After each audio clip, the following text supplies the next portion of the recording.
उत्तराखंड विधानसभा में आज supreme court के निर्देश पर शक्ति परीक्षण हुआ। नतीजे का ऐलान कल होगा, लेकिन कांग्रेस अभी से जश्न मना रही है।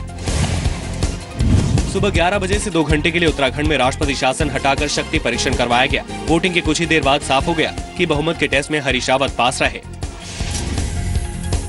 तो भारतीय जनता पार्टी सिद्धांतिक रूप से आज विजयी हुई है। वही कारण है कि आंकड़ों के खेल में हम सदन के अंदर हम रह गए। बारी बारी से एक एक का नाम देते रहे, कैंडिडेट हाथ उठाते रहे और वो ये सारी प्रक्रिया पूरी हो गई, जिसमें 33 सदस्य जो हमारे थे उनका उन्होंने मतदान करा दिया।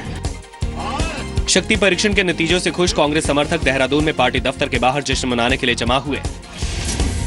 सूत्रों के मुताबिक 62 विधायकों में से रावत को 33 विधायकों का साथ मिला, जबकि 28 ने विरोध किया। विधानसभा के स्पीकर गोविंद सिंह गुंजवाल ने वोट नहीं डाला। रावत के पक्ष में कांग्रेस के 25, 3 निर्दलीय, बीएसपी के 2, यूकेडी के 1, बीजेपी का 1 और 1 मनोनीत विधायक ने वोट किया। रावत के विरोध में बीजेपी के 27 और कांग्रेस के 1 विधायक ने वोट किया। बहुमत परीक्षण का नतीजा सीलबंद लिफाफे में सुप्रीम कोर्ट को सौंपा जाएगा। सुप्रीम कोर्ट कल नतीजे का ऐलान करेगी। शक्ति परीक्षण के बाद कांग्रेस ने बीजेपी पर लोकतंत्र को खत्म करने की साजिश का आरोप लगाया है। कांग्रेस ने आरोप लगाया कि बीजेपी और अरुणाचल प्रदेश की तरह उत्तराखंड में भी लोकतंत्र खत्म करना चाहती थी, लेकिन ऐसा नहीं हुआ। बीजेपी ने कहा, अभी सुप्रीम कोर्ट के फैसले का इंतजार है। जिस लोकतंत्र को कम करने का या खत्म करने का प्रयास भारतीय जनता पार्टी ने किया था और शुरुआत अरुणाचल प्रदेश से हुई थी। एक सीडी भी आई है जिसमें खरीद फरोख्त की बात है, हो सकता है सुप्रीम कोर्ट उसको भी संज्ञान में ले।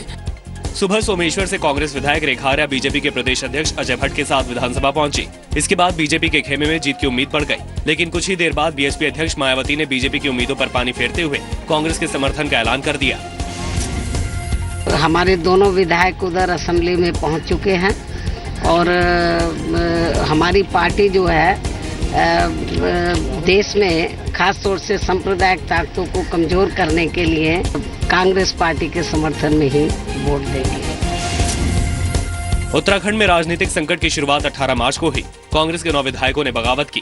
राज्यपाल ने हरीश रावत सरकार को 28 मार्च तक बहुमत साबित करने को कहा, लेकिन 27 मार्च को राष्ट्रपति शासन लगाया गया। 21 अप्रैल को उत्तराखंड हाईकोर्ट ने राज्य से राष्ट्रपति शासन हटाने का आदेश दिया। 6 मई को सुप्रीम कोर्ट ने उत्तराखंड में शक्ति परीक्षण का आदेश दिया। उत्तराखंड हाईकोर्ट ने शक्ति परीक्षण में कांग्रेस के 9 बागी विधायकों को वोट डालने की इजाजत नहीं दी। सुप्रीम कोर्ट से भी कल बागी विधायकों को राहत नहीं मिली।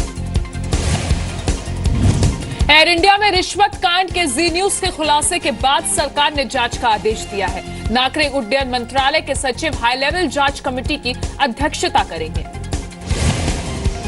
केंद्र सरकार ने जी न्यूज के खुलासे को गंभीर बताते हुए मामले की जांच का आदेश दिया। शिवसेना संसद में मुद्दे को उठाएगी। एनसीपी बैकफुट पर है।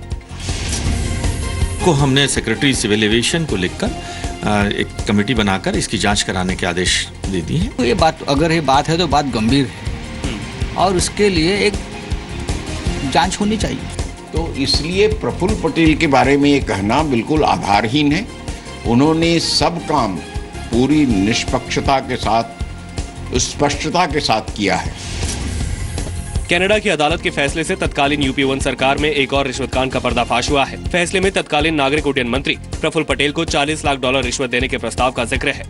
फैसले में यह भी लिखा गया कि प्रफुल्ल पटेल को कितनी रिश्वत मिलेगी और कब कब मिलेगी।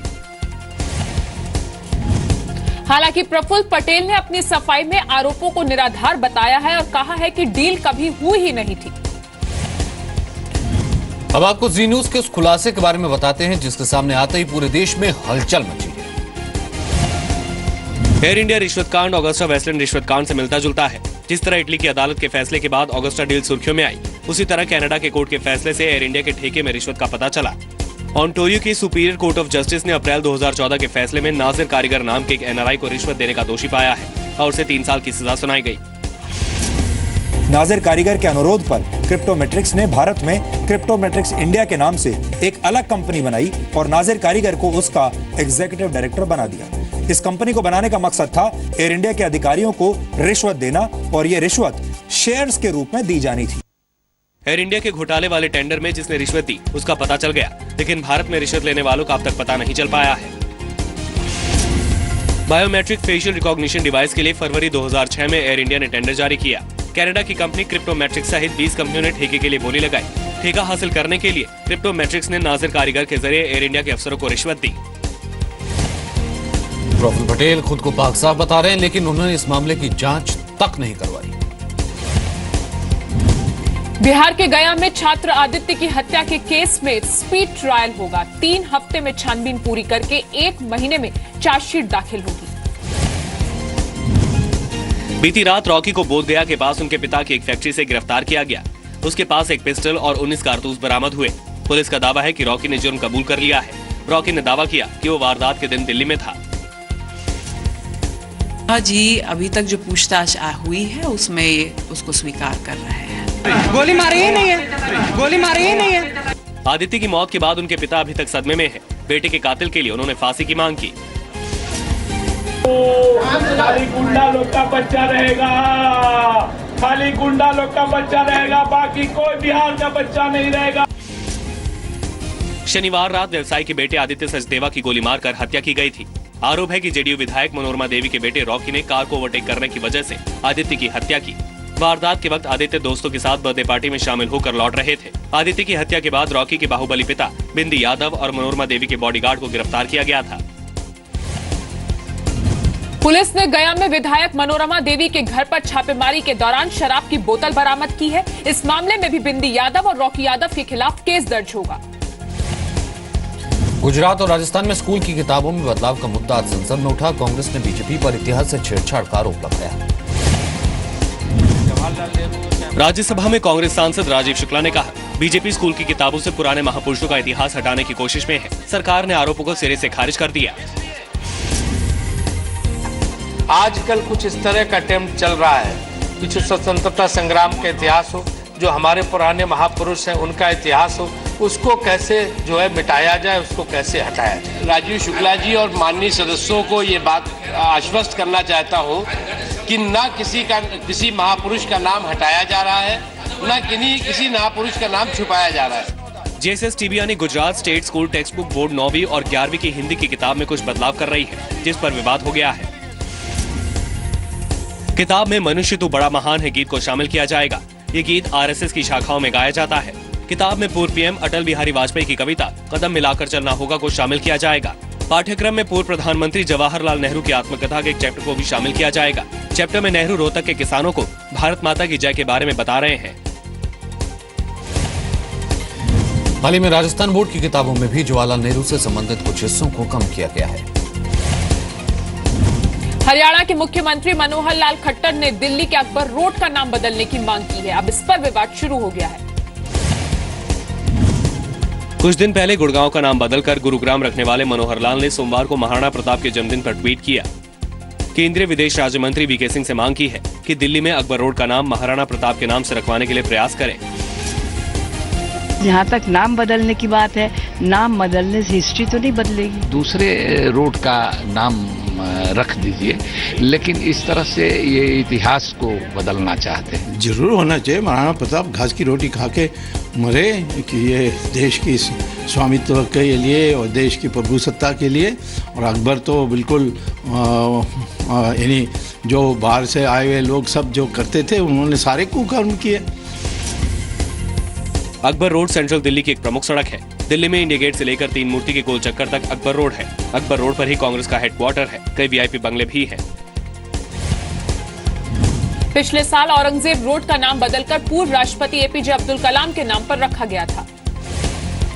26 मई को मोदी सरकार के 2 साल पूरे हो रहे हैं। ऐसे में प्रधानमंत्री ने जनता तक सरकार का काम पहुंचाने के लिए खास रणनीति बनाई। आज हुई बीजेपी संसदीय दल की बैठक में रणनीति का ब्यौरा रखा गया। इस दौरान प्रधानमंत्री नरेंद्र मोदी समेत बीजेपी के सभी वरिष्ठ नेता मौजूद रहे। बीजेपी ने 26 मई से 26 जून तक के लिए एक खास कार्यक्रम बनाया है। 1 महीने के दौरान सभी सांसद 7 रात और 14 दिन संसदीय क्षेत्र में बिताएंगे। सरकार की उपलब्धियों का जिक्र करेंगे। देश में करीब 200 जगहों पर केंद्रीय मंत्री भी जनता से संपर्क कर सरकार की कामयाबी का बखान करेंगे। इसके बाद पीएम सांसदों से छोटे छोटे ग्रुप में मुलाकात करेंगे और फीडबैक लेंगे। सभी सांसद अपने अपने संसदीय क्षेत्र के विभिन्न विधानसभाओं में एक रात रुकेंगे, 2-2 दिन का कार्यक्रम करेंगे और लगभग 14 से 15 दिन प्रत्येक संसदीय क्षेत्र में अपने लोगों के साथ जाएंगे। सांसद और केंद्रीय मंत्री जनता को ये भी बताएंगे कि विपक्ष कैसे विकास की राह में रोड़ा बन रहा है। सांसदों और मंत्रियों को 26 जून को इमरजेंसी दिवस के बारे में जनता को बताने को कहा गया है। 26 जून 1975 को ही इंदिरा गांधी सरकार के दौरान देश में इमरजेंसी लगाई गई थी।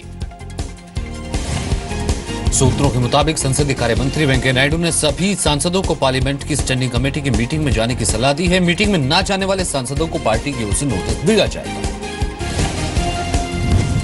कांग्रेस उपाध्यक्ष राहुल गांधी ने आज अपना पुडुचेरी, केरल और तमिलनाडु का दौरा रद्द कर दिया है। राहुल गांधी की तबीयत खराब होने के कारण दौरा रद्द किया गया। इस बारे में राहुल ने ट्विटर पर खुद जानकारी दी। दुर्भाग्यवश मुझे रविवार से तेज बुखार है और डॉक्टर ने मुझे 2 दिन आराम की सलाह दी है। मैं पुडुचेरी, तमिलनाडु और केरल के लोगों से माफी मांगता हूं कि मुझे उनके बीच 10 और 11 मई को रहने का मौका नहीं मिलेगा। मैं अपने दौरे के बारे में आपको अपडेट रखूंगा।